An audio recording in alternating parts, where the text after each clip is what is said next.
In modern media, superhero stories have come out on top time and time again.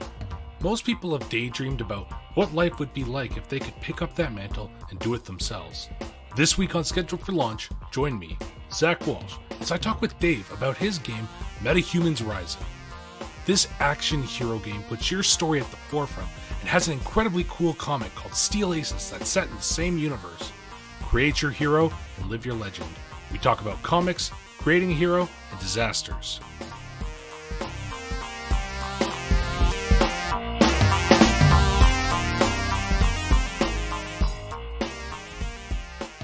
Welcome to Schedule for Launch, a podcast to discover the projects that you may have missed.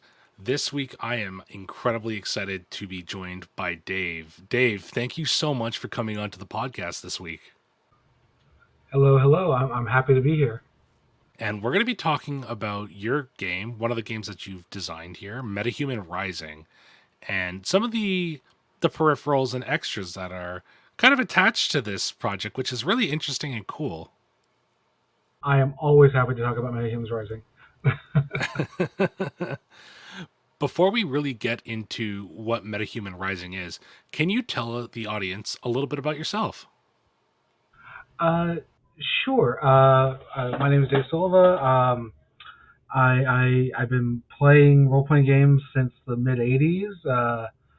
I got into game design when Metalhead in high school said, "Hey Dave, let's make a game together." And then after about 2 weeks, he disappeared and never wanted to talk about it again. But I just kind of kept hammering away at ideas, and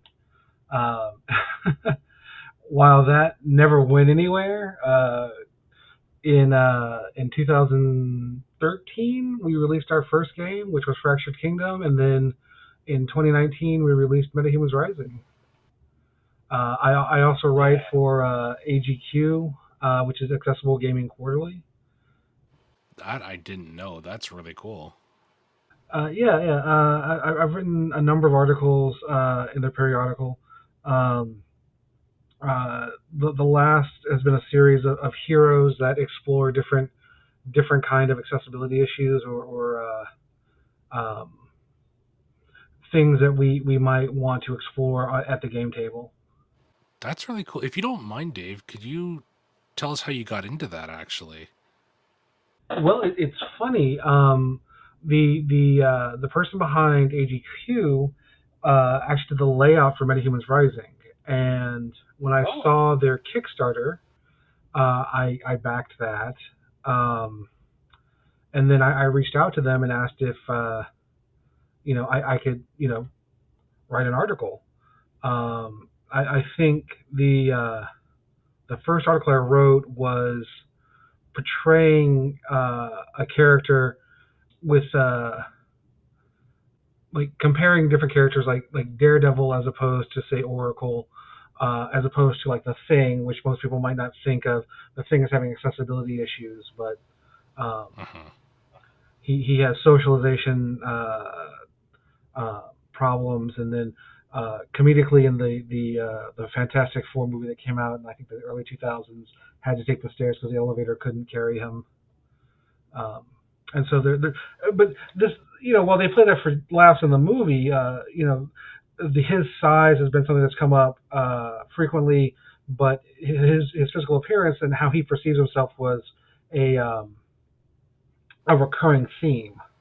Yeah. And so I've been writing articles on and off with AGQ for quite a while. Well, that's incredibly cool to hear. I'm going to have to check out some of those because I've never really looked at AGQ, and I know I really should because it's something that needs to be out there more. But I'm now really interested. Why is interesting? Well, you can be interesting. I wouldn't deny that. But we're here to talk about Metahuman Rising. So, what is Metahuman Rising?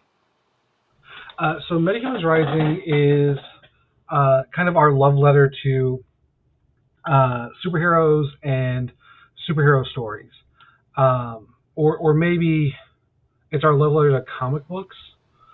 But superheroes are across multiple mediums, as the box office will well let you know. Yep. but we wanted to capture the creativity that you see in superheroes and superhero stories, and kind of bring that to the gaming table. Right? We wanted to have a means to say the character sheet is your starting point for what you're capable of doing, and as a hero, how do you push yourself beyond this? And that was kind of the working inspiration for Metahumans Rising as we developed the game. I have been fortunate enough to actually be able to read this book. It came in a bundle. I was really excited to see it because I was interested in the topic. You had reached out to me, so we had actually already scheduled this interview, and I was having a little bit of a difficult time trying to figure out exactly what to ask about because one of the attached projects for this is, I believe it's called Steel Aces, Yes. and I was finding a lot of stuff for that and people talking about that, which I thought was really cool to see that that's starting to get a little bit of traction. And you had posted some stuff in the schedule for launch Discord. So when I saw this and I was actually able to sit down and read it and see how this game is set up to do those narrative comic book style stories, I was really impressed. First, thank you. You're welcome. Yeah, I really I have an appreciation for games that have been coming out over the last decade that have really redefined or reinvigorated what you can do in a role playing game. But Yeah.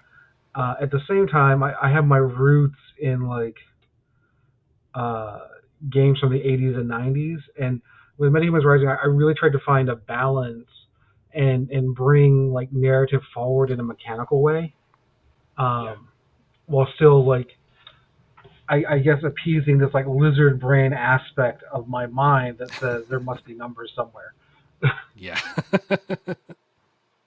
And that narrative through line attached to both mechanical numbers and storytelling actually really comes through well in character creation because character creation is so much more than just making your own personal character.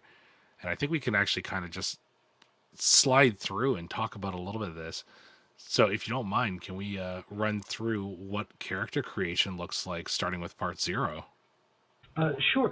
So part zero or step zero in character creation isn't even about your character. It's about the world your character inhabits. Some of the things that you set up here is a collective agreement on what the world looks like. Um, Now, while I had a fixed setting in my mind for the Steel Aces, what we wanted to do was provide players and GMs a toolbox that they can use to create their own worlds and agree on what type of heroes and villains and stories that you are going to tell as a group. And so in this step zero, we established things like what comic book age would your campaign best fit into? What are some of the tones that you want your stories to feel? Like what is the feeling of the stories you want to tell? Right? Are you looking for something more philosophical or macabre? Is it just like high octane adventure where the plot is just to get you to the next set piece? Um, and then the other thing that we talk about are some safety tools, right? Uh, while I played in multiple games that use lines and veils, I didn't see a lot of games discuss lines and veils. It was just kind of a concept that had kind of evolved at the game table, and I wanted to formalize that into the building blocks of Metahumans Rising. Like if you're playing Metahumans Rising, we are going to discuss lines and veils for your game table, um, and that way everyone has a good sense of what is viable. Because frankly, in the superhero world, if you don't have this conversation, the possibilities Uh, I like to say that you can end up with a game that has Spawn, Howard the Duck, and Mary Poppins. Yeah. Uh, and that's okay if that's the game you talked about ahead of time, Yeah. right? But if it's not, you might have some issues. Now, because I know that lines and veils is one of the terms that's kind of used by a lot of games now, but it's still one of the newer ones. Do you mind just briefly letting the audience know what lines and veils is? Yeah, of course. So essentially, these are either things that should not be in your stories. Those being lines like I don't want to ever discuss this topic, or should this come up, we will establish that this is happening, and then we will effectively pan the camera away Hmm. to something else that is happening concurrently. Um, and there is no restriction on what a line in a veil can be because that is something that you establish at the game table. Now, I run a lot of virtual games, and so when I set up a new campaign, I always say, hey, look, if you're not comfortable discussing lines and veils publicly, you can always message me privately. Uh, but the same can happen at a face-to-face game because everyone has a cell phone these days, right? Yep. Or you can just simply pass notes, however it makes you more comfortable, right? Um, Hmm. but then, as part of there's actually a campaign tracker that allow you to note these down and basically put it in writing. Hey, these are our lines, these are our veils. I really appreciated seeing that too. The basic, it's almost like a campaign contract, which I really liked. Yeah, that's actually a good way of putting it. One of the things that I've heard expressed in the past, I like the saying is like the characters are love letters to the GM. Um, Mm. and so I think the step zero is more like a group hug. We're all making this affirmation together. This is our shared world. Yeah. Oh, other things that I didn't mention, like other than like the high level conceptual stuff, you'll also get into things like, are there any like major campaign events or locations, things that we want to, like things that may traditionally be done by the GM Hmm. exclusively, like this was my campaign world, and this happened in this year, and this happened in this year. We open that up to being for the entire group to provide input, right? Because maybe you want to set Okay. something up and have it as part of the campaign history, either for yourself or just for other people to play off of. It's kind of like a world building thing. It's really cool, actually. It's well laid out. One of my favorite things about Metahumans Rising is the formatting for this book is really interesting, and the rules read kind of like a comic story, which is it's a little strange at first, and then you kind of get into it. I really appreciated how it rolled. Thank you. I tried to make them, or I tried to make sure that things were easy to read or had a natural flow to them. So I apologize if there was confusion at first there. No, not at all on this one, actually, because after the part zero, we kind of run into the part one, which is backstories for your characters. And the options that are already pre written without having to add anything are incredible. It runs like a good comic book story and RPG, and this is where our character's story begins, mainly their origin story, what drives them, and their power and their skill set. How does this all work? So at the step one of character creation, we're just trying to establish some high level details about the character. Like we're not talking about like a full backstory, but let's say you wanted to play a character who was bitten by a radioactive spider. I'm just spitballing coming off the top of my head here. I don't think that's ever been done before, Yeah, right? totally original ideas Um, here. yeah, completely original idea, right? You might say that the power source for your character is exposure, right, or an experiment. Something happened to you. You were a normal person, and then you were changed by that, Hmm. and that gives you a little mechanical bonus. Um, and then The next thing we want to establish is, why are you a hero? Like, what's happened in your life that made this character want to be a hero? So if we were talking about our arachnid person per se, we might say that with great power comes great responsibility, uh, due to the death of one's uncle, right? Um, and that inspired you to be a better person and to go out and fight the good fight, as opposed to using your abilities just to make some money. And then finally, we say, to define a drive, and a drive is like a motivation. Specifically, though, it is what pushes you to go beyond your limits, and makes you fight that much harder, right? And so, if we're talking about, again, a person with arachnid-like abilities that was bitten by a radioactive spider, and had an uncle who died, one might define that as, say, uh, their aunt could be a possible drive, like if they're ever in danger, or a significant other. Uh, this could also be a vow that one might have taken, right? Um, Okay. the the other thing that we do that's a little bit different is, drives can also be a little bit more nebulous. Like, if you have an arch villain, that's not a disadvantage, right? Um, that's a drive, right? Yeah. So, for example, if our arachnid person had a villain that was, say, octopus themed, right?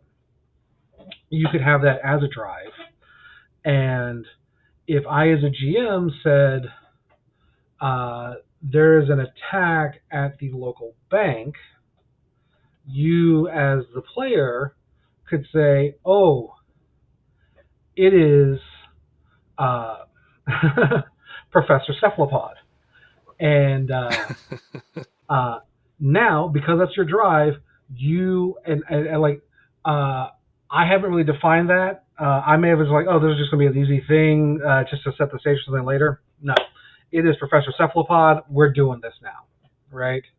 Right. You actually get to inject that into the story, because that is your character's motivation. We get to personalize the story around you, and then there's other, like, mechanical bonuses that are associated with it, but I don't know how deep into those details you want to get into. Um, some of my favorite drives from the sample characters are things like wrong place, right time, which is just like, I have a non-powered hero as an example, who's an archer, who just gets into the worst possible situations. Right. Well, when that happens, it triggers his drive, and there are mechanical effects that happen to give him bonuses for it. There's another character, Bulwark, which is a living volcano. He has a drive to prove he's not a monster. And then we have two other heroes that in the character creation example are bonded psychically, and so they have a drive of being psychic sisters, and comes into play in any different ways where you want to, like, make that connection between these two characters. Hmm. Drives are kind of like a really good way to inject character investment into the world right off the hop, and also provide a way for GMs to add the character into the story on a more narrative basis. 100%. And because these are the kind of details that we're defining at this point, you'll notice that we don't get into, like, deep or rich backstory here, right? We're hitting those Hmm. high level beats to kind of understand who we're talking about. And at this stage, we'll also, like, conceptualize the power, and maybe any kind of, like, potential, like, occupation or day job you might have. But again, this is just high level details, or concepting for the character, right? And as we go into Yeah. deeper steps, we'll add further detail to those ideas. Yeah.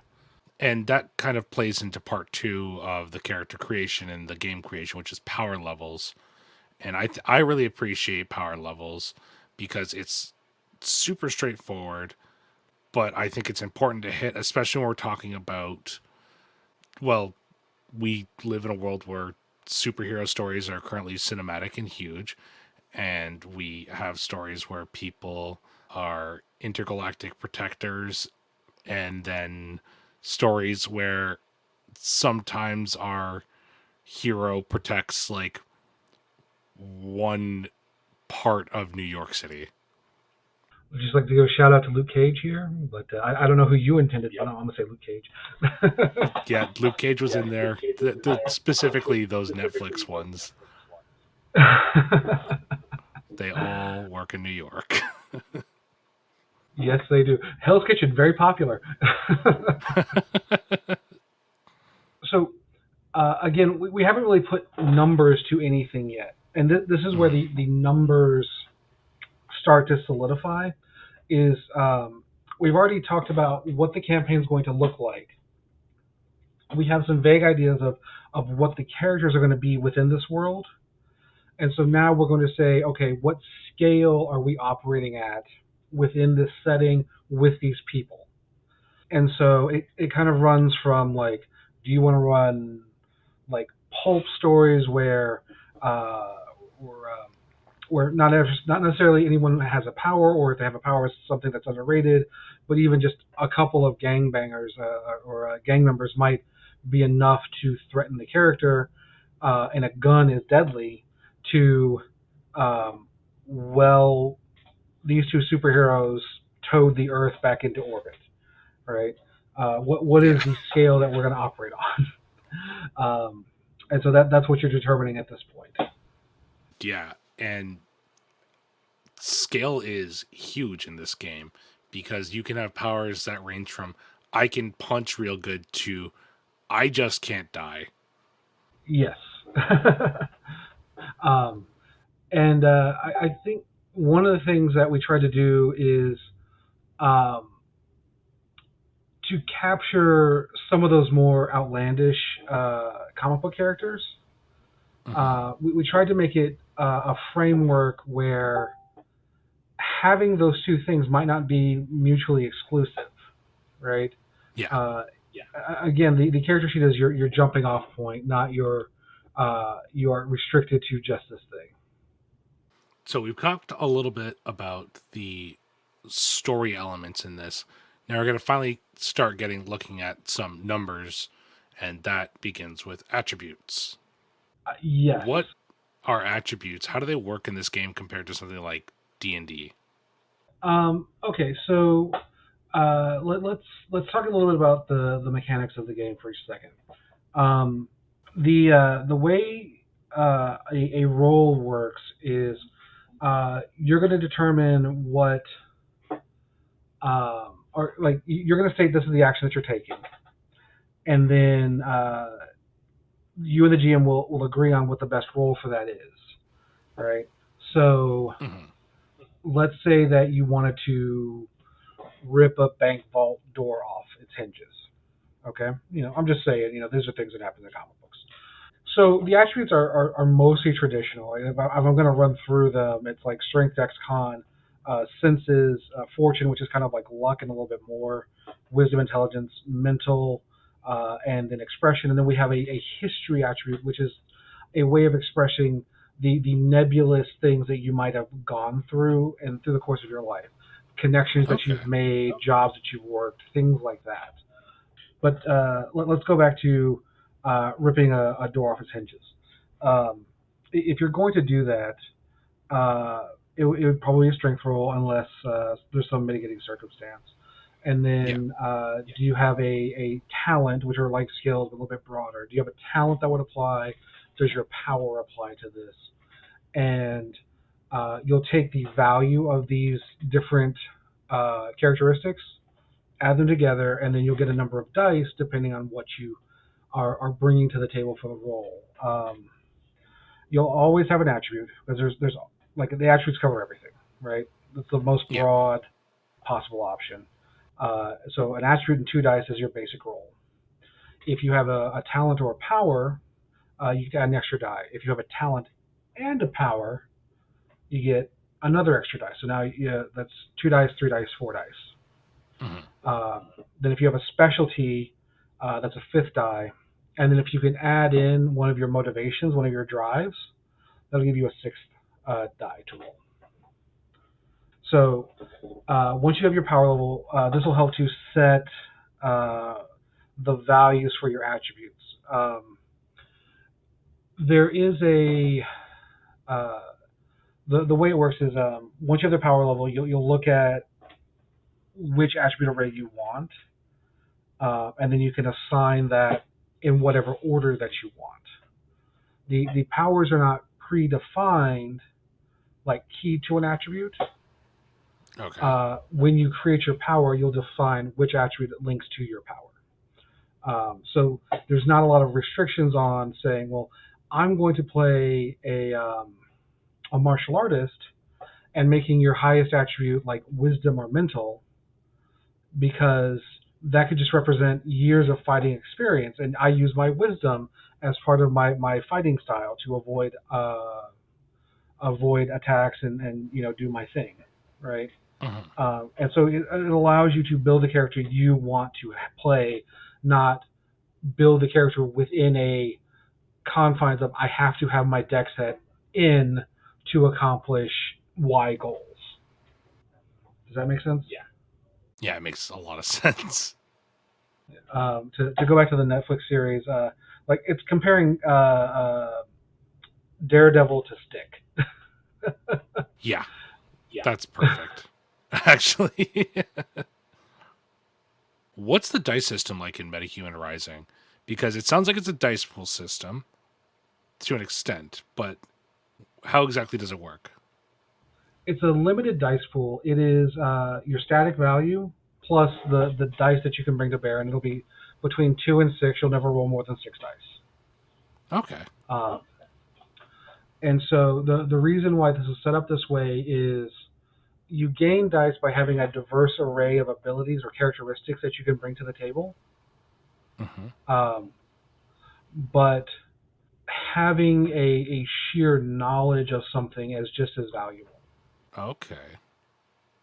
So I can push a given talent exceptionally high to the point that the D6 that I get is actually a smaller factor, right? It's like a wild card.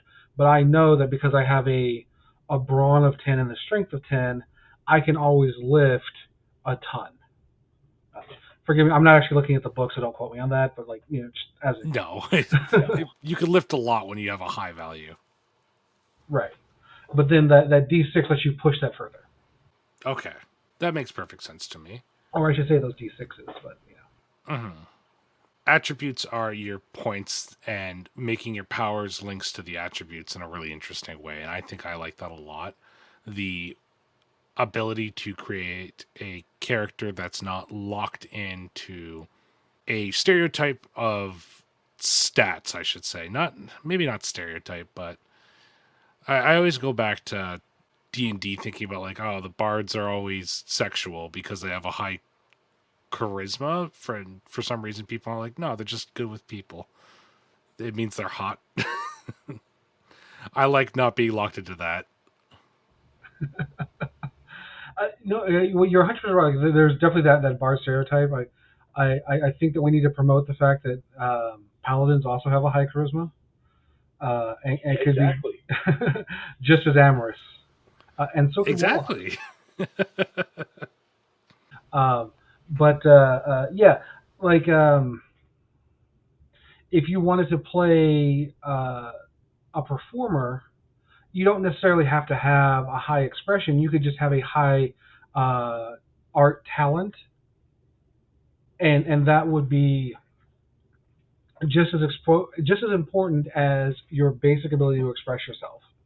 Potentially more important, because those values are not um, intertwined. Like you can have your art be higher than your expression, right?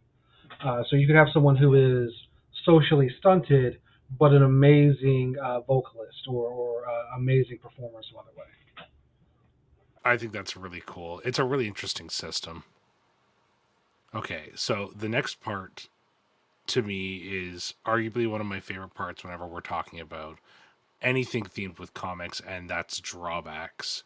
What are drawbacks and how do they affect gameplay?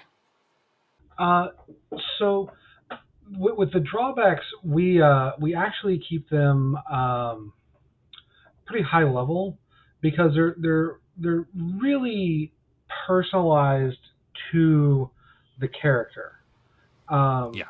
and so we just give some high level concepts like power loss. There is a thing that causes you to lose your powers, right? And Hmm. you can lose your powers in one of a few ways. Um, you're limited, right? Like define in what way your character is limited, and when that comes up, there is a penalty associated with it. I think there's a one called like pariah, which is at some point when it is like narratively appropriate, no matter what happens, you are going to fail at roll, right? Like it's Yeah. once in a story, or once in a session, you fail that roll. Um, but we try to make them broad enough that they could fit into any concept that you wanted, but also made sure that they have teeth. Yeah. um, because there are some games where if you take a drawback, you're just flavoring your character, and it's probably not going to come up. We want to make sure that if you take a drawback, it's going to matter, and it's going to impact the story. Hmm. If you look back on stories where the hero always wins, it gets boring pretty quickly. So having these drawbacks built into the character sheet is a great way to help promote the story in an interesting narrative way. I mean that's what we hope to accomplish, right? I think I'm trying to think of some of the more interesting drawbacks that we might have had, but again, I don't have the book directly in front of me right now. Um, One of the drawbacks I really like is the locked drawback. okay. There's a really good write up on it about one of the pre-made characters. Yeah. So locked is it's saying that your powers normally when you take boons for your powers, you can combine them and use them in any way you want. But locked says no, it has to be used in this very specific way. Um, Hmm. and so one of the examples I've seen come up with characters from time to time is, let's say you have someone who can generate like fields of energy, and um, their power adds to offense, right? Well, you might take the devastating boon or like its advancement, which is like boost devastation, but you might take lock and say, well, that only applies if I'm making a ranged attack. Like my power does help me when I'm in melee range, but it's really more important for me to get you or keep you at a distance, right? That's probably one of the most basic examples of it. Like there's like way more interesting ones, but I think that's just an easy way to explain it. Uh, Yeah, am I making sense here? I think it makes sense. It's these are the limiting factors that make the hero's life a little bit more difficult and don't always give you access to all your powers at all the times, which I think is really fun. Yeah, like that's really what we wanted to be able to do is make sure that we keep things like interesting, right? Hmm. Um, when you take one, it's going to again, it's going to have an impact on both your character and subsequently on the stories that will be told with that character. Yeah, and it's I like it. The character design is great. This is more or less where like things are kind of done for the character creation Metahuman Rising. You go back in 5 and 6, and that's the rest of your math and actually revisiting part 0 and making sure your character lines up with what you've already agreed upon, and then rediscussing if that's what you want to stick with, which I think is such a good idea. Yeah, it's very much a like we want to make our characters in a group environment, but even if you don't, you set that framework in the beginning. We kind of all know where we're going after that point. One of the examples I like to give with why drives are important, and why small variations in powers can make a huge difference. If you look at the Justice League, how many members are super strong, super tough, and can fly? Yeah. Um, and so we don't want that to be the only thing that defines your character. It's important to have that diversity so that players feel both unique and powerful at the same time. So I think this is a good way to do it, especially when we get into things like, is it power, is it a fighting style, or is it gear? Yeah. The way that that's written is just perfect. It really gives you the difference between like, oh, Iron Man versus Batman versus that's another gear guy, but you know what I mean. But yeah, like the Hulk, Iron Man, and uh,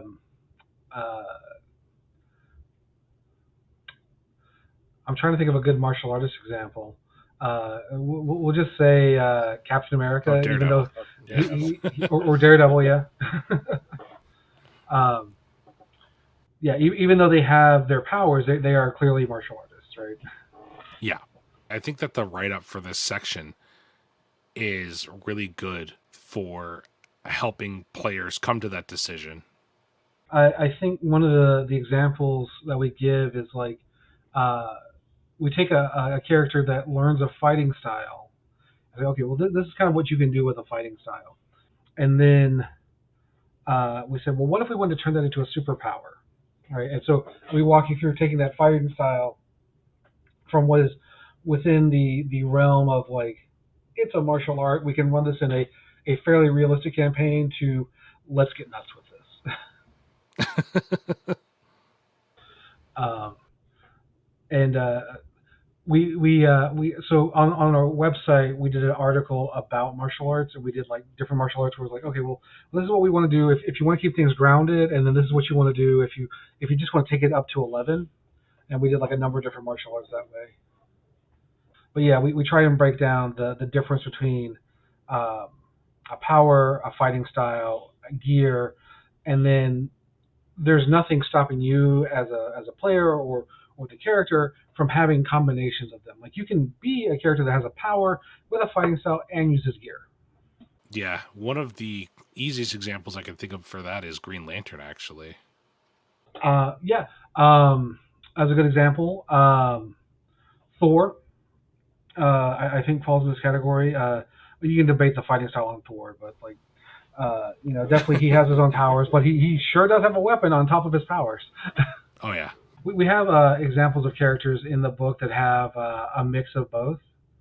Um, like one of the signature characters, Vigilant, has a set of power armor, but he's like a retired masked vigilante from like the 1930s or 40s, and then he came out of retirement using a set of power armor. So he has a fighting style from when he was younger, but he also has a suit of armor. Right? He has his power armor that he wears, right? So he's gear and fighting style. And then we have another character, uh, Guardian. She's kind of like the poster the poster woman for Metahumans Rising, Hmm. who she has a power inherited from her grandfather, plus years of training by her parents. She is rad. I love her character design. Thank you very much for that. Like, we wanted to make sure that we had a good mix of character looks and feels when we developed the Steel Aces. And that's actually something that I wanted to talk to you a little bit about. So, Metahuman Rising also has a tying comic book series, I should say, called Steel Aces. Do you want to talk a little bit about that? Yeah, no, I'm happy to talk about that.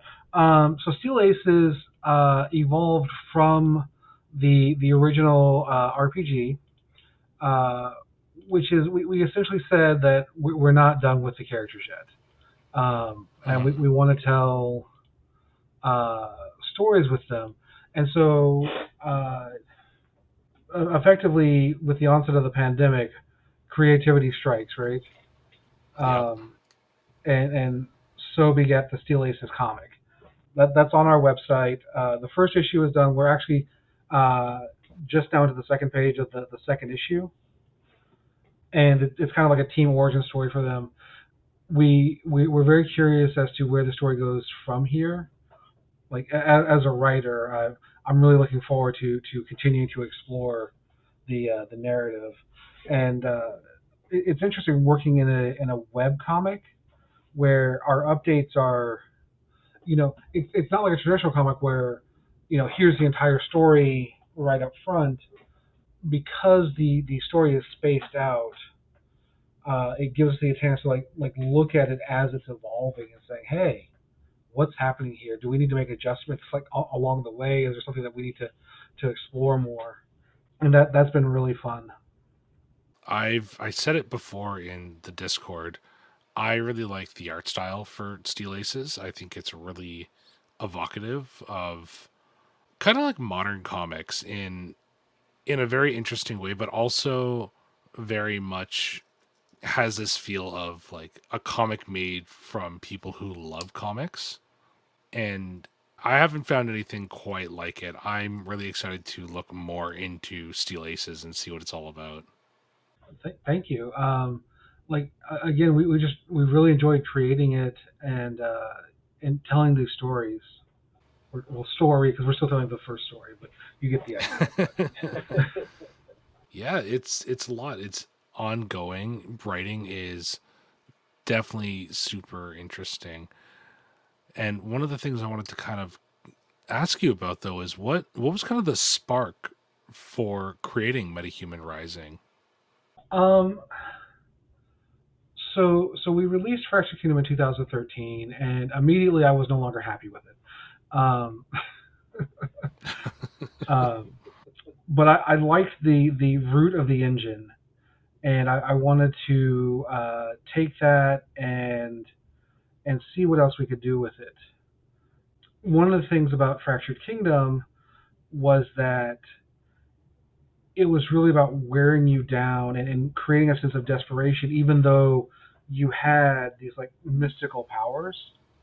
Yeah. Um, but what I wanted to do with Metahumans Rising is say, no, no, no. It's not about wearing you down. It's about rising up, even though you are beaten down, right? Hmm. And and so that really changed the perspective of how the game played. And we made some tweaks to the engine, um, and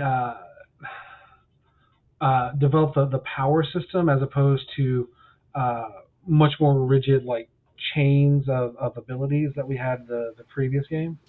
Yeah. But that was because like just once you say superheroes, the floodgates are open, right? Yes. And 100%. we wanted to make sure that you could make just whatever you imagine, and then just we wanted to express the ability to get creative and reward you for it, Hmm. right? We wanted you to come up with wacky one-time use powers, right? Yeah. Or just some creative solution to an impossible problem. Um, Yes. and so the willpower mechanic kind of evolved from that. There is a lot of options for Metahuman Rising. People who are frequent listeners of Schedule for Launch will notice that this one's format's a little bit different. And I think that's because Metahuman Rising is such a big game in such a neatly wrapped package. The way that it gives you options is so impressive. I I'm talking a lot and like I'm chatting up a lot of praise for this because I am genuinely super impressed by this. I get to read a lot of games because of Schedule for Launch, and this is one of the best open character creators I've seen, and it gives you so many amazing narrative tools. One of them being the oh my gosh, we just been talking about it. The right before the show started, the dangers mechanic. Disasters? Disasters. Thank you. I do not know why I could not remember the word disaster. Can you talk a little bit about disasters in this game? Yeah, yeah, yeah. So one of the things that we wanted to do is we wanted to address big problems that happen in comics and superhero movies that are a lot harder in some RPGs than and so you don't really see them. But because it's superheroes, we wanted you to be able to fight a forest fire or stop or save people from a burning building.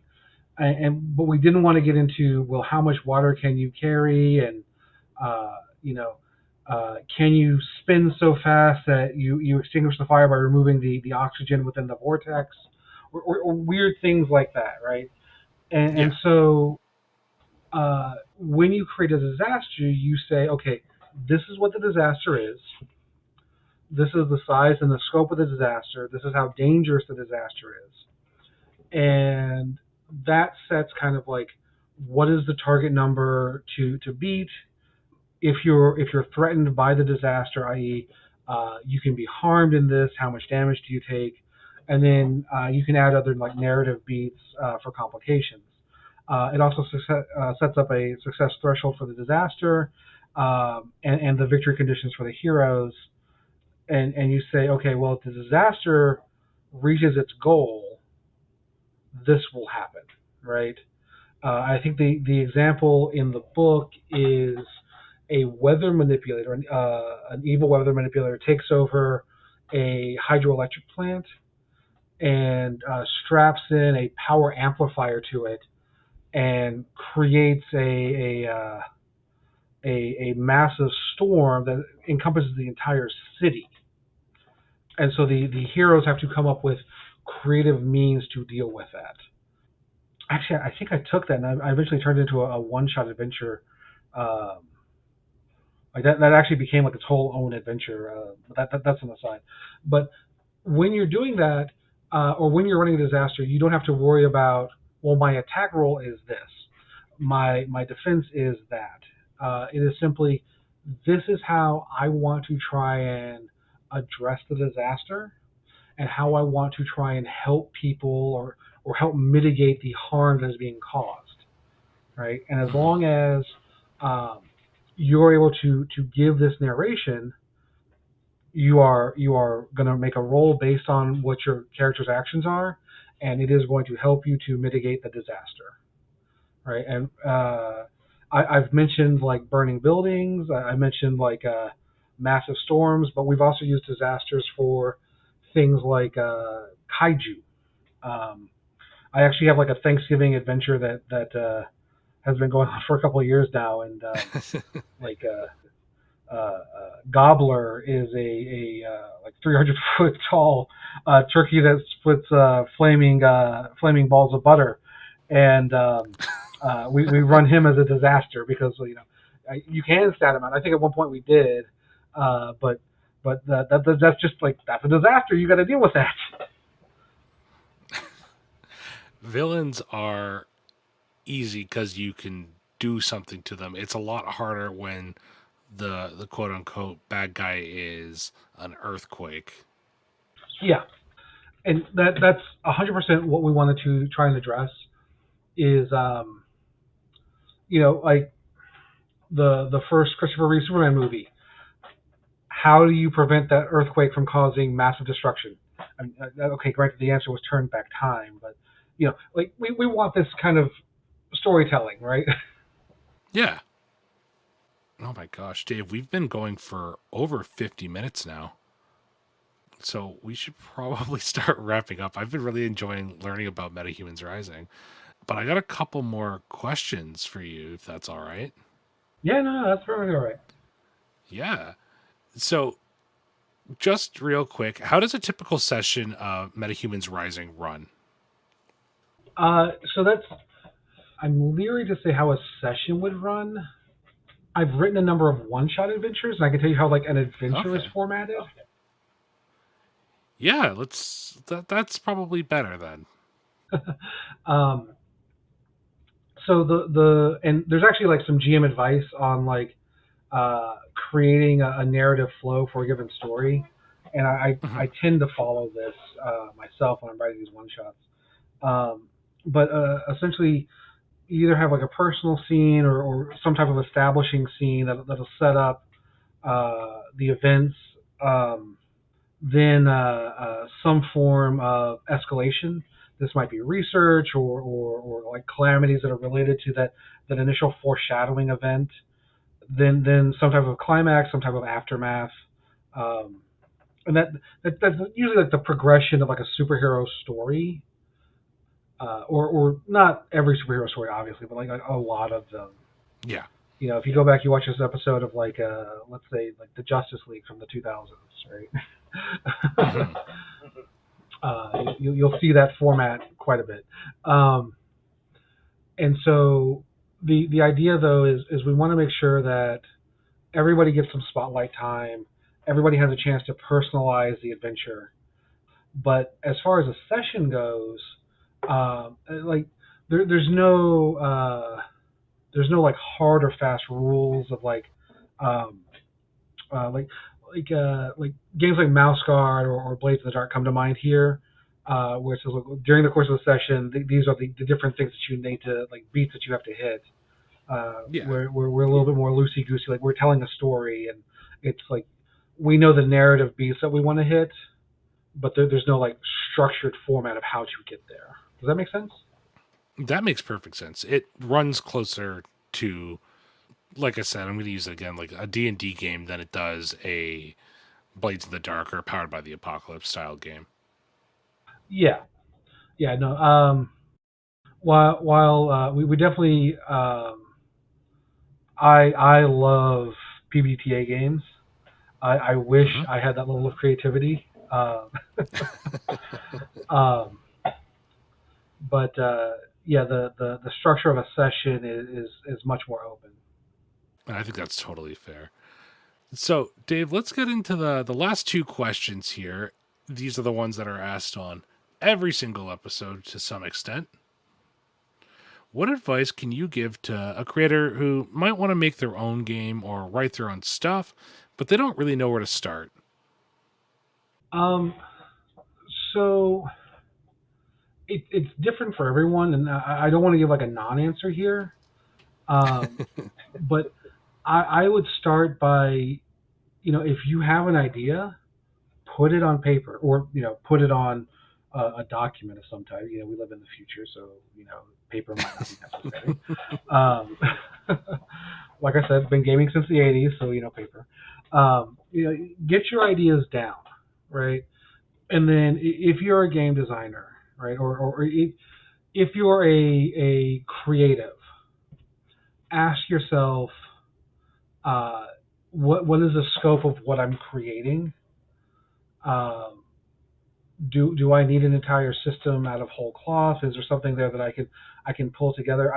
I know that there's a ton of games out there that are like inspired by like lasers and feelings, like the two stat kind of concept. Yeah. Although I always think of 316 Carnage Among the Stars. I don't know which one came first. Um, Oh, I have no idea. but the point I'm making is, there, there there's nothing wrong with saying, okay, this is my concept and I'm applying it to this system. Like there are game systems like Savage Worlds that are like designed for this, right? Hmm. Like Blades in the Dark, Powered by the Apocalypse, they are immensely like hackable systems. Um, and then you have your universal stuff, like even Metahumans Rising, because we're superheroes. It's pretty much you can do a whole lot with it. Yeah. I've run like low-powered supernatural investigator stuff. Um, if you are going to make that leap into designing or developing your own like entire like engine whole cloth, take it in steps. And I'm not saying like, you know, run Scrum and set up your stories and your campaigns, but um, you know, break it down into manageable chunks and test every chance that you get to make sure that what your stated concept is and the thing that you're creating are aligning. Or if you're changing from your original concept, that what you're creating is what you want to create. I've seen a lot of times where you start off to do this thing, and the product that you end up creating is like radically different, and you go, well, how did I get here? and you know, if you didn't like take some manageable chunks, or you didn't break it down, compartmentalize it, it may be hard to back in, figure out how to get back to the product that you wanted. Keep in mind, this is a thing that I had, right? Like I struggled for easily a decade, um, uh, with this system that, again, some random metalhead in my high school said, "Hey, let's do this thing with this mechanic I thought up," and I ended up with this beastly thing that I couldn't, or beastly the engine that I couldn't figure out how I got here, and I couldn't figure out how to unwind, and I just had to like shell the entire thing and start again. That's one of the wild things to me too, especially because you finished up your first game and was like, I don't know if I like that actually. And a couple years later, this came out, so I think that's really cool. Yeah, and it's I hear this a lot from creators. You know, we'll create something, and then immediately it's like, now I can see all the flaws in this, and I want to create Yeah. something different. Um, like I think if I could go back, there's probably a number of things I changed in MetaHumans Rising, and at the same time, I find the rules engine and the setup for it easy for me to work in, and so I've actually created like a fair amount of content for the game since its release. Yeah, it's a good system. It works really well. It's super interesting. I think it's a good place for telling superhero stories. I like it a lot. And I'm actually looking forward to just reading it properly. It's it's a lot of fun. It's well written. It's really digestible. That's what I think is the best part about this is the examples are well put, the layout is great. Just there's so many options and they don't feel overwhelming, which is tough. It's really tough to give a lot of options and not drown your audience. Again, I can only say thank you, and if you're picking at MetaHumans Rising because you're listening to this podcast, uh, in the back of the power section, there's actually a bunch of sample powers Yeah. as jumping off parts in case you're worried about analysis paralysis. That's one of the things I was specifically meaning, just like those options for powers in the back pre down. It's once again, it's there's a lot there, but it's really easily digestible. So I think that's really important and really good. Dave, where can people find out more about MetaHumans Rising, Steel Aces, and you? So there's two best places to look. One is our website, which is just housedoc.com. That's DOK.com. We publish content every week.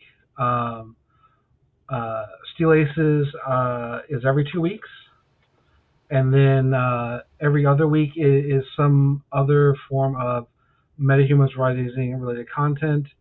Um, Once a month, we publish an adventure seed, which is like a fleshed out or partially fleshed out one shot. Now that we're into March, I'm finally past holiday season.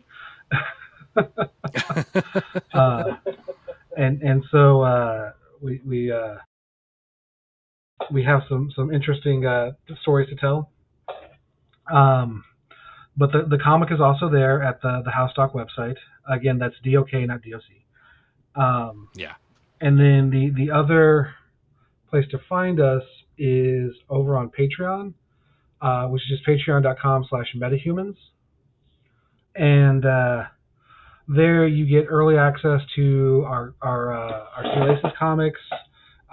There's behind the scenes videos.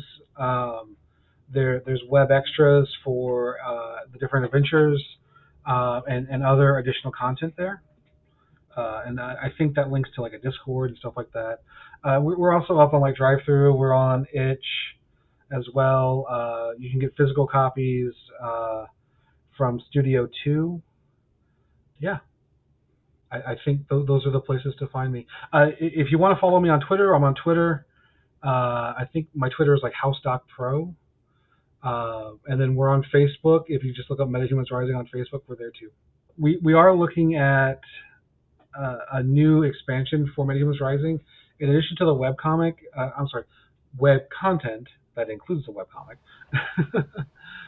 we are developing a new, larger, like a more robust supplement. Right now, I'm looking for sensitivity readers to help flesh out the timeline as part of this supplement. That's super important, I think. Just getting it read by other people, a more diverse audience is really important. As always, audience, all those links that Dave just mentioned, those are going to be linked down in the description down below. Dave, thank you so much for joining me here on Schedule for Launch. I love this. I loved learning about this game a little bit more in depth. Again, just thank you so much for having me. And I think I just reminded myself of something I should have mentioned when you were asking about like advice for new creators. Show your work to your friends and even people that you don't know that are interested in what you're doing, because getting that feedback can be vital for helping you to identify the things that work and the things that don't work. Yeah, just a vital piece of advice is like, play test and make sure you're showing your work to others. But yeah, 100%. Like, thank you for having me. It's been a blast talking with you. I know we went a little bit long. No, it's fine. I had a lot of fun learning about this game. Audience, thank you for joining us. Dave, thank you so much for being here. Dave and Metahumans Rising, they've already launched, so go pick them up. Follow them on Patreon. There's a lot of really cool content for this game, and there is so much you can do. You might actually own this game if you recently bought the Texas Trans Rights bundle. I didn't realize I did at first, and I was very excited when I got to look at this. It's super cool, so check it out if you haven't already. And buy it if you don't, because I think you will like this game, especially if you like comics. Take care of yourselves. Have a good night. We'll see you on the next one. Bye. Thanks, everybody. Bye. Thank you so much to Dave for coming onto the show this week. Metahumans Rising is an incredibly unique game, and it's got this huge thing on flexibility for creating the character of your dreams. I love it. It's great. Dave is still looking for sensitivity readers for the upcoming Metahumans Rising project, and has asked me to add that he's really hoping to get some people who don't live in the United States. While he can use folks from all walks of life, he doesn't have that many from other countries, and he's really hoping to get them in there. So if you're interested, please reach out to him and help develop this amazing project. And thank you, dear listener. I know the upload schedule has been a bit spotty recently, but those of you who join me on the Tales of the Void stream later tonight and probably next week, honestly, will get a vague idea how moving has gone. Needless to say, it's getting there. I hope to be back on track really soon with the show, and thank you so much for hanging in there with me while I get this all sorted out and get myself situated in a new living space. It's been a lot of fun. I'm having a good time. If you like this episode and you want to hear more, or even come onto the show, why not reach out to me on socials? You can find me on Twitter or join the Schedule for Launch Discord. My email's also listed down below, so you can even shoot me a message there. I'm looking for all sorts of new creators to feature, so if you're working on something or have a game coming out and you just want to talk about it and get it out there, please do not hesitate to ask. There's going to be an episode next week. I know that I was making it sound like this is going to be a weird upload schedule. We're going to have some consistency next week, I promise. I don't know about the week after that, but it was a lot of fun to have the conversation I did with Adam about his various projects, and I can't wait for you to hear all about those games. I'll see you there. Bye.